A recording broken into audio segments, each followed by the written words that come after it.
নমস্কাৰ নতুন এটা ভিডিঅ'লৈ আপোনালোক সকলোকে পুনৰবাৰ স্বাগতম জনাইছোঁ। তো ফ্ৰেণ্ডছ, যিসকলে অসম চৰকাৰৰ ফৰেষ্ট ডিপাৰ্টমেণ্টৰ নতুন ভেকেঞ্চিৰ কাৰণে অপেক্ষা কৰিছিলে, তো ফ্ৰেণ্ডছ ফাইনেলি আহি গ'ল অসম চৰকাৰৰ ফৰেষ্ট ডিপাৰ্টমেণ্টৰ নতুন ভেকেঞ্চি। তো আপোনালোকে যদি ফৰেষ্ট ডিপাৰ্টমেণ্টত চাকৰি কৰিব বিচাৰে, তো আপোনালোকৰ কাৰণে এইটো বহুতেই ভাল খবৰ। ফৰেষ্ট ডিপাৰ্টমেণ্টৰ ফালৰ পৰা নতুনকৈ আৰু ভেকেঞ্চি মুকলি কৰা হৈছে। আৰু এইটো ভিডিঅ'ত আপোনালোকক ফৰেষ্ট ডিপাৰ্টমেণ্টৰ ফালৰ পৰা অসম চৰকাৰৰ যিটো ফৰেষ্ট ডিপাৰ্টমেণ্ট আছে, তো ফৰেষ্টৰ ফালৰ পৰা কিমান ভেকেঞ্চি মুকলি কৰা হৈছে আৰু এই ভেকেঞ্চিখিনিত আপোনালোকে যদি এপ্লাই কৰিব বিচাৰে, আপোনালোকে কেতিয়াৰ পৰা এই ভেকেঞ্চিখিনিত এপ্লাই কৰিব পাৰিব, টোটেল কিমান ভেকেঞ্চি মুকলি কৰা হৈছে, এডুকেশ্যন কোৱালিফিকেশ্যন কিমান লাগিব, বয়স কিমানৰ পৰা কিমান হ'লে আপোনালোকে এপ্লাই কৰিব পাৰিব, এবাৰ এপ্লিকেশ্যন ফিজ দিব লাগিব নে নালাগে, সকলোবিলাক তথ্য আপোনালোকে এই ভিডিঅ'টো শেষলৈ চালে জানিব পাৰিব। গতিকে অসম চৰকাৰৰ ফালৰ পৰা যিখিনি ফৰেষ্ট ডিপাৰ্টমেণ্টৰ নতুন ভেকেঞ্চি মুকলি কৰা হৈছে, সেই ভেকেঞ্চিখিনিৰ ডিটেইলছ আপোনালোকে ভালদৰে জানিবৰ কাৰণে ভিডিঅ'টো অলপ স্কিপ নকৰাকৈ শেষলৈ চাই থাকিব। আৰু যদি আপোনালোকে নতুনকৈ আমাৰ চেনেলত ভিজিট কৰিছে, আপোনালোকে চেনেলটো ছাবস্ক্ৰাইব কৰি বেল আইকনটো প্ৰেছ কৰি ৰাখিব। ফৰেষ্ট ডিপাৰ্টমেণ্টৰ ফালৰ পৰা যিখিনি নতুনকৈ ভেকেঞ্চি এইবাৰ মুকলি কৰা হৈছে, যদি আপুনি পোষ্টটো চাবলৈ যায়, ইয়াৰ পোষ্টৰ নাম হৈছে ফৰেষ্ট ৰেঞ্জাৰৰ কাৰণে নতুনকৈ ভেকেঞ্চি মুকলি কৰা হৈছে। Forest ranger in the Assam forest service under environment and forest ডিপাৰ্টমেণ্টৰ ফালৰ পৰা এই পোষ্টখিনি মুকলি কৰা হৈছে। আৰু আপোনালোকে যদি এই যিটো ফৰেষ্ট ৰেঞ্জাৰ ভেকেঞ্চি মুকলি কৰিছে অসম চৰকাৰৰ ফালৰ পৰা, আৰু এই ভেকেঞ্চিখিনিত আপোনালোকে যদি ফ্ৰেণ্ডছ এপ্লাই কৰিব বিচাৰে, তো ইয়াৰ এপ্লাইটো আৰম্ভ হ'ব 21 জুন তাৰিখৰ পৰা আপোনালোকৰ এপ্লাইটো আৰম্ভ হ'ব। আৰু আপোনালোকে এই ভেকেঞ্চিখিনিত জুলাই মাহৰ 20 তাৰিখলৈ আপোনালোকে এই ভেকেঞ্চিখিনিত এপ্লাই কৰিব পাৰিব। আৰু আপোনালোকে যিহেতু এই ভেকেঞ্চিখিনিত এপ্লাই কৰিবৰ কাৰণে আপোনালোকে এপ্লিকেশ্যন ফিজ দিব লাগিব, আপোনালোকে জুলাই মাহৰ 22 তাৰিখলৈ আপোনালোকে এপ্লিকেশ্যন ফিজটো দিব পাৰিব। যদি ইয়াত চাবলৈ যাওঁ, টোটেল কিমান ভেকেঞ্চি মুকলি কৰা হৈছে, ইয়াৰ আপোনালোকৰ 50টা টোটেল ভেকেঞ্চি মুকলি কৰা হৈছে। আৰু যদি চাবলৈ যাওঁ, যদি আপোনালোকক ইতিমধ্যে জনাইছোঁ যে ফৰেষ্ট ৰেঞ্জাৰৰ কাৰণে এই ভেকেঞ্চিখিনি মুকলি কৰিছে, টোটেল আপোনালোকৰ যদি চাবলৈ যাওঁ, জেনেৰেল কাষ্টৰ আপোনালোকৰ 44টা ভেকেঞ্চি আছে। তাৰপিছত আপোনালোকৰ OBC MOBCত কোনো ধৰণৰ ভেকেঞ্চি ৰিজাৰ্ভ নাই। তাৰপিছত SCত 2টা ভেকেঞ্চি আছে। তাৰপিছত STPত আছে 2টা ভেকেঞ্চি, STSত 2টা ভেকেঞ্চি আছে। তাৰপিছত আপোনালোকৰ টোটেল আপোনালোকৰ 50টা ভেকেঞ্চি মুকলি কৰা হৈছে। আৰু যদি চাবলৈ যাওঁ, এই ভেকেঞ্চিখিনিত এটা ভাল চেলাৰী দিয়া হয়, যিহেতু ইয়াত ৰেঞ্জাৰ পোষ্টৰ ভেকেঞ্চি হয়। যিহেতু ৰেঞ্জাৰ পোষ্টটো হৈছে আপোনালোকৰ যিটো ফৰেষ্টাৰ আছে, ফৰেষ্টাৰ গ্ৰেড 1 আছে, এই ফৰেষ্টাৰ গ্ৰেড 1ৰ ওপৰতো আপোনালোকৰ এই ৰেঞ্জাৰ পোষ্টটো হয়। গতিকে আপোনালোকৰ এইটো এটা ভাল পোষ্ট হয়। তো আপোনালোকে এটা ভাল চেলাৰী আপোনালোকে লাভ কৰিব এই পোষ্টত আপোনালোকে চাকৰি লাভ কৰিলে। তো আপোনালোকৰ ইয়াত যদি চাবলৈ যাওঁ, পে স্কেল আপোনালোকে 22,000ৰ পৰা 97,000 টকা আপোনালোকে চেলাৰী লাভ কৰিব। লগতে আপোনালোকে গ্ৰেড পে পাব 10,300 টকা আপোনালোকে গ্ৰেড পে পাব। আৰু এইটো হৈছে পে লেভেল আপোনালোকৰ পে লেভেল 3 চেলাৰী হয়, আপোনালোকে লাভ কৰিব।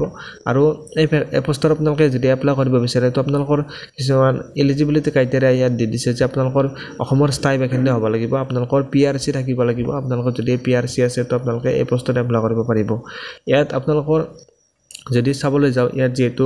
আপোনালোকৰ ৰিটেন টেষ্টৰ লগতে আপোনালোকৰ ফিজিকেল ষ্টেণ্ডাৰ্ড টেষ্ট আৰু ফিজিকেল এফিচিয়েঞ্চি টেষ্ট অনুষ্ঠিত হ'ব। তো আপোনালোকৰ যিটো ফিজিকেল ষ্টেণ্ডাৰ্ড টেষ্ট, তাৰ আপোনালোকৰ হাইট আৰু চেষ্টটো কিমান বিচাৰিছে ইয়াত দি দিছে যে আপোনালোকৰ যিটো হাইট, সেইটো হৈছে জেনেৰেল OBC MOBC আৰু SC কেণ্ডিডেটসকলৰ হাইটটো, যিসকল ল'ৰা কেণ্ডিডেট আছে অৰ্থাৎ মেল কেণ্ডিডেট আছে, তেওঁলোকৰ 163 চেণ্টিমিটাৰ, আৰু যিসকল ফিমেল কেণ্ডিডেট ছোৱালী কেণ্ডিডেট আছে, তেওঁলোকৰ 150 চেণ্টিমিটাৰ হাইটটো হ'ব লাগিব। আৰু নেক্সট আপোনালোকৰ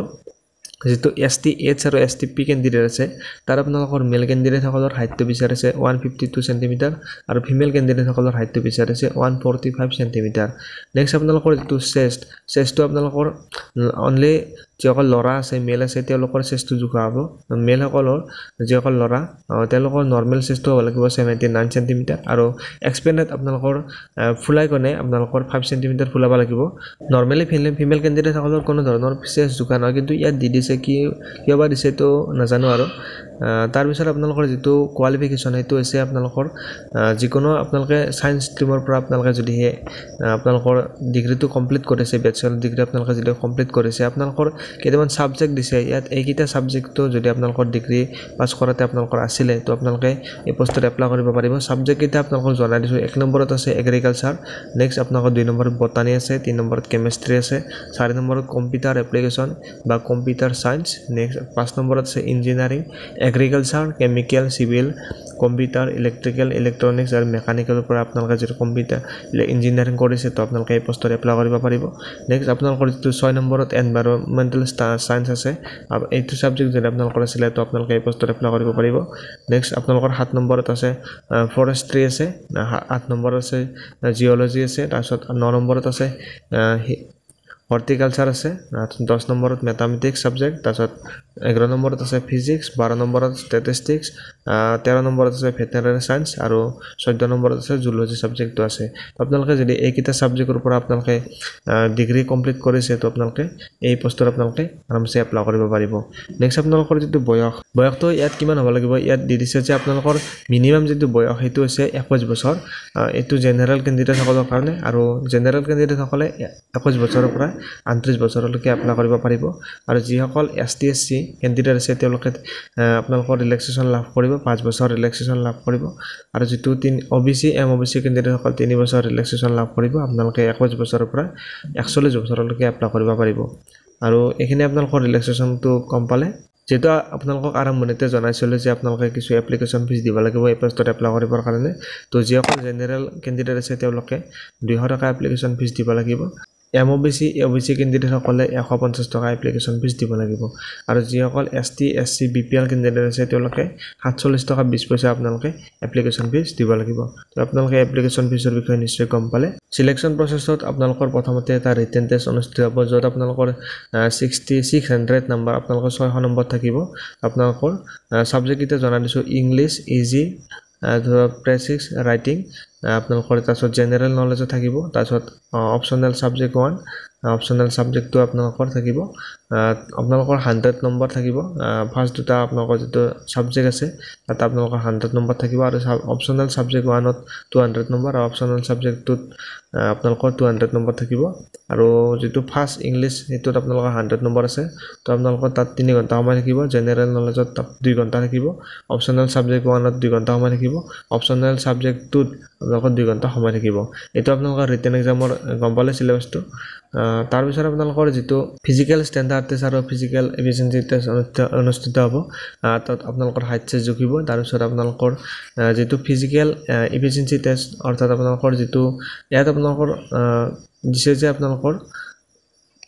আপোনালোকে ৰানিং কৰিব নালাগে আপোনালোকে 26 কিলোমিটাৰ আপোনালোক 25 কিলোমিটাৰ আপোনালোকে খোজ কাঢ়িব লাগিব সময় আপোনালোকৰ 4 ঘণ্টা সময় থাকিব আৰু ছোৱালীসকলৰ এটো লৰাসকলৰ বাবে আৰু যিসকল ছোৱালী আছে তেওঁলোকে 16 কিলোমিটাৰ খোজ কাঢ়িব লাগিব আপোনালোকৰ 4 ঘণ্টা সময় থাকিব আপোনালোকৰ এটোৰ বিষয়ে আপোনালোকে নিশ্চয় গম পালে তাৰ পিছত আপোনালোকৰ এটা ইন্টাৰভিউ হ'ব ইন্টাৰভিউত আপোনালোকৰ